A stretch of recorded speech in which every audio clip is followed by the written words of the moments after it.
तो हेलो दोस्तों, कैसे हो आप सब। आशा करता हूँ कि आप सब ठीक होंगे। अगर आपने मेरे चैनल को अब तक सब्सक्राइब नहीं किया तो मेरी आपसे रिक्वेस्ट है कि जल्दी से जाके सब्सक्राइब कर दो। अगर आपने इस एनीमे के पहले के एपिसोड नहीं देखे हैं तो मैंने डिस्क्रिप्शन में लिंक डाल दिया, तो आप जाके जरूर देख लेना। और आज हम इस एनीमे का 12th एपिसोड देखेंगे। तो चलिए बिना देरी करे हुए शुरू करते हैं। इस एपिसोड की शुरुआत में हम देखते हैं कि सीरिया जेल से छूटकर वहाँ से भागने लगती है। तभी उसके सामने ये क्लैन लीडर वहाँ पर खड़ी हो जाती है। हम देखते हैं कि इस क्लैन लीडर का नाम रोजारिया होता है। फिर ये क्लैन लीडर रोजारिया सीरिया से पूछने लगती है कि तुम जेल से छोड़कर कहाँ भागकर जा रही हो। इस पर फिर सीरिया कहती है कि मुझे गैजुटल की जबरदस्ती एटर्नल स्लिप रोकनी होगी। इस पर फिर रोजारिया कहती है कि तुम अपनी जेल में वापस चली जाओ। अगर तुम ऐसा कर देती हो तो मैं किसी को नहीं बताऊंगी कि तू जेल से भाग रही थी। फिर सीरिया कहती है कि प्लीज मेरे रास्ते से हट जाओ।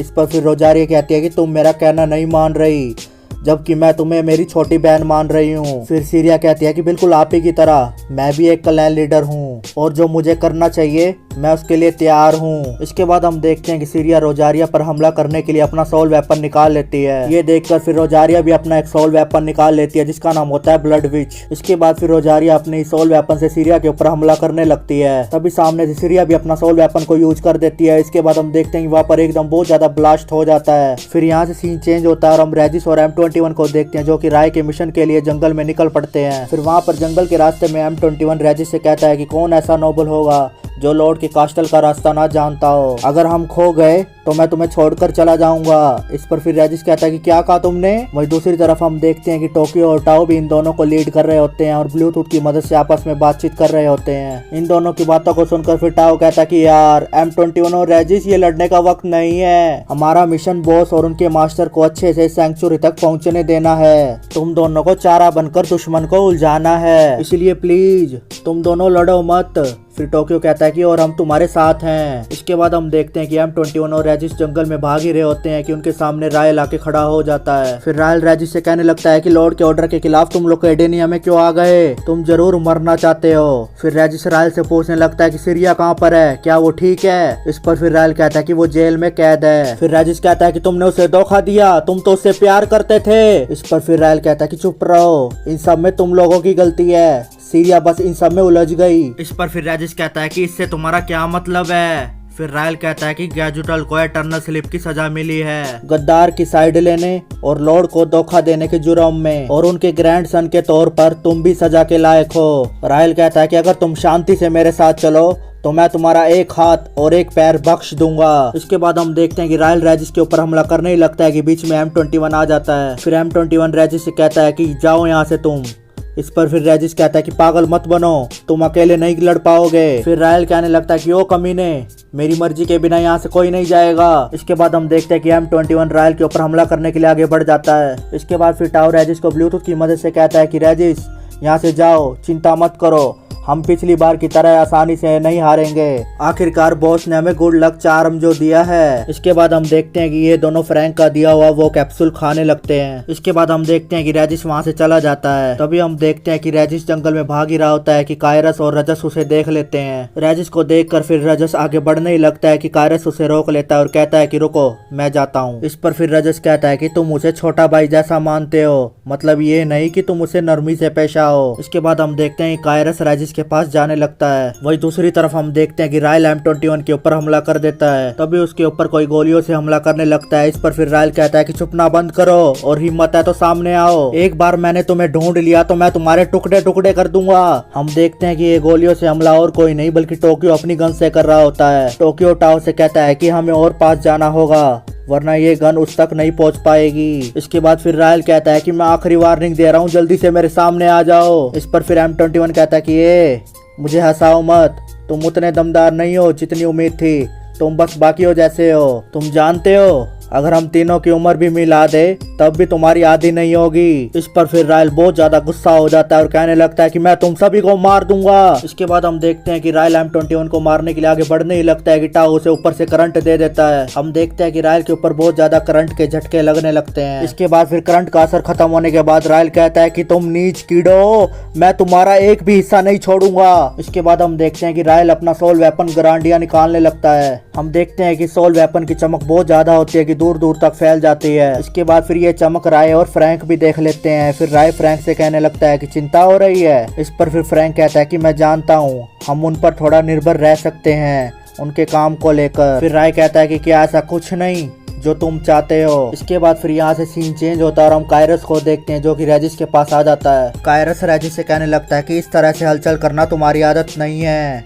इस पर फिर रेजिस कहता है कि माफ करना, पर जब मैंने सुना कि मेरे क्लैन लीडर ने लॉर्ड को धोखा दिया तो मैं। तभी कायरस उसे बीच में रोक देता है और कहता है कि रेजिस लुकेडेनिया को तुरंत छोड़ दो। इस पर फिर रेजिस कहता है कि आप मुझे भागने के लिए कह रहे हैं। फिर कायरस कहता है कि बिल्कुल नहीं, जब ये सब एक गलतफहमी साबित हो जाए तब तुम वापस आ सकते हो। इस पर फिर रेजिस कहता है कि मैं ऐसे डरपोकों वाले काम नहीं कर सकता।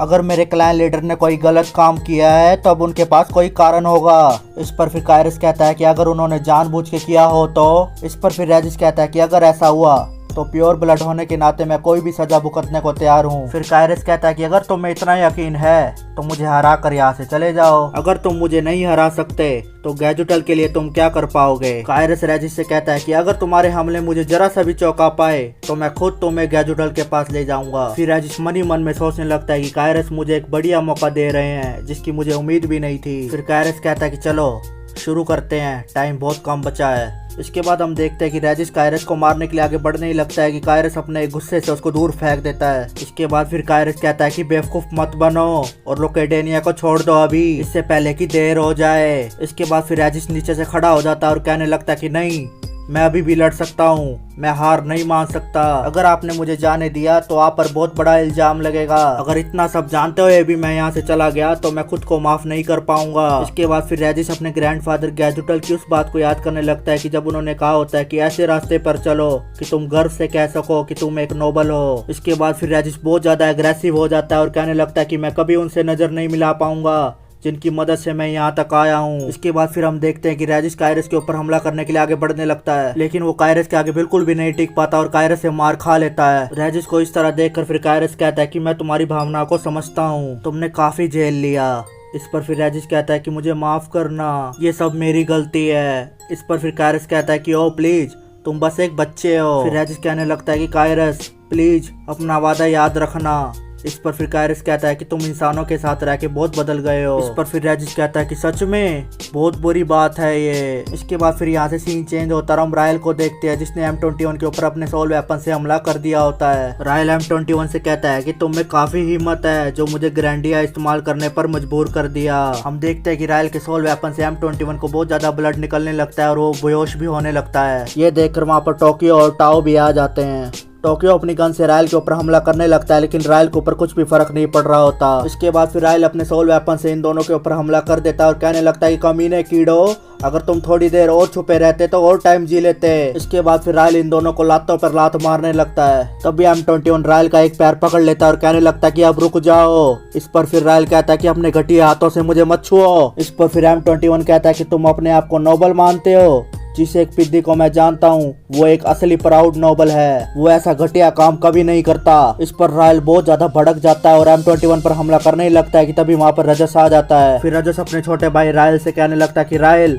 तुम यहाँ पर क्या कर रहे हो, चलो तुम मुझे बाद में बताना जब मैं इन दुश्मनों को खत्म कर दूं। तभी हम देखते हैं कि वहाँ पर फ्रैंक की भी एंट्री होने लगती है। फ्रैंक को देखकर फिर रजस रायल से पूछने लगता है कि रायल क्या तुम इसे जानते हो। इस पर फिर रायल कहता है कि हाँ, जब मैं सीरिया को लेने गया था तब ये वहीं पर था, मैंने सीरिया की वजह से इसे जाने दिया था, पर अब मैं इसे नहीं छोड़ूंगा। रायल के ये कहते ही फ्रैंक रायल के ऊपर हमला कर देता है। फ्रैंक रायल से कहता है कि मेरे लिए गेम्स के लिए टाइम नहीं है, तुमसे अलग मैंने जिंदगी और मौत की बहुत लड़ाइयाँ लड़ी हैं। इसके बाद फिर रजस रायल के आगे आ जाता है और कहने लगता है कि रायल तुम यही रहो, अगर तुम उसके लेवल का पता नहीं लगा सकते मतलब तुम उसकी टक्कर के नहीं हो। इसके बाद फिर हम देखते हैं कि रजस भी अपना सोल वेपन निकाल लेता है। ये देखकर फिर फ्रैंक भी अपना सोल वेपन डार्क स्पीयर निकाल लेता है। इसके बाद फिर फ्रैंक अपने बंदों से कहने लगता है कि पीछे हटो, अगर तुम लोग करीब आए तो मर जाओगे। इसके बाद हम देखते हैं कि दोनों अपने सोल वेपन से एक दूसरे पर हमला कर देते हैं। इन दोनों की फाइट के बीच में फ्रैंक को चोट लग जाती है। ये देखकर फिर टाओ कहता है कि बॉस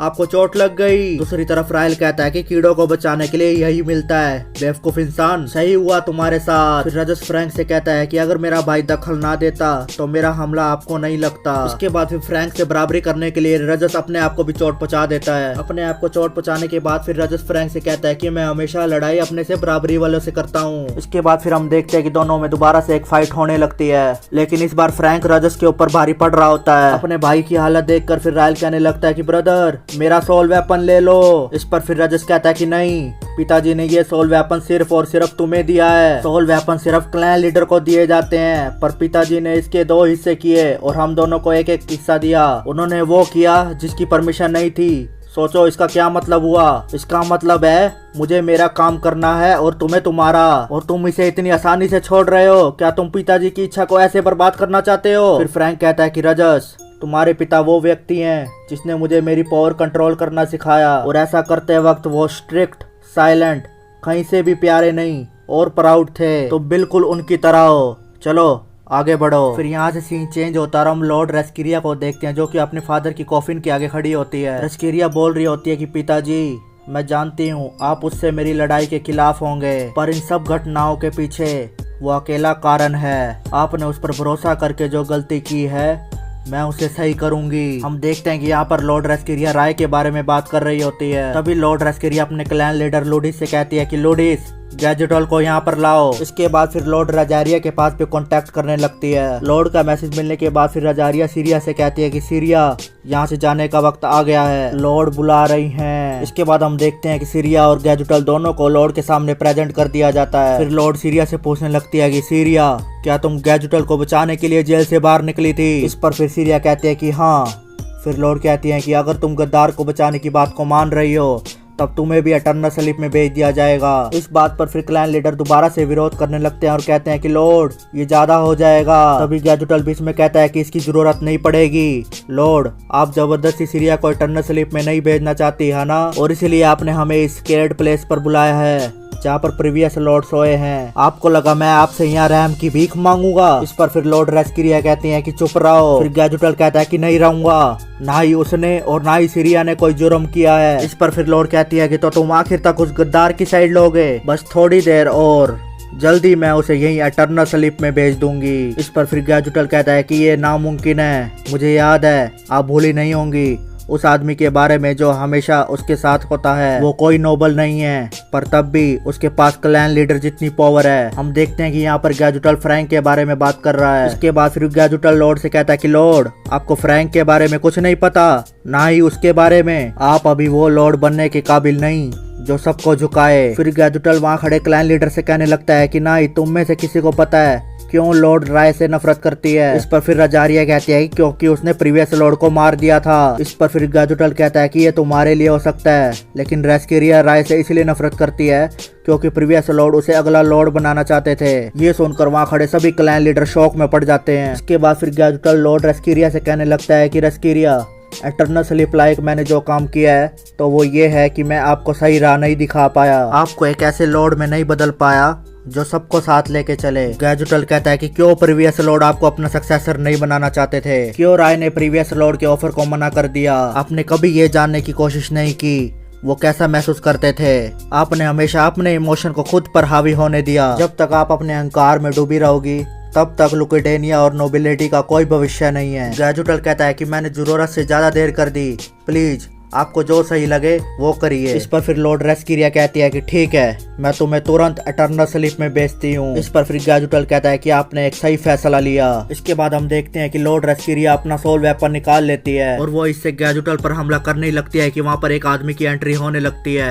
हम देखते हैं कि वो आदमी और कोई नहीं बल्कि राय होता है। तो इसी के साथ हमारा ये एपिसोड यहीं पर ही खत्म हो जाता है। अगर आपको ये वीडियो अच्छी लगी हो तो मेरे चैनल को सब्सक्राइब करके जरूर जाएं, और आपको ये वीडियो कैसी लगी इसके बारे में कमेंट सेक्शन में जरूर लिख के जाना। तो हम फिर मिलेंगे अगले एपिसोड के साथ। Thank you.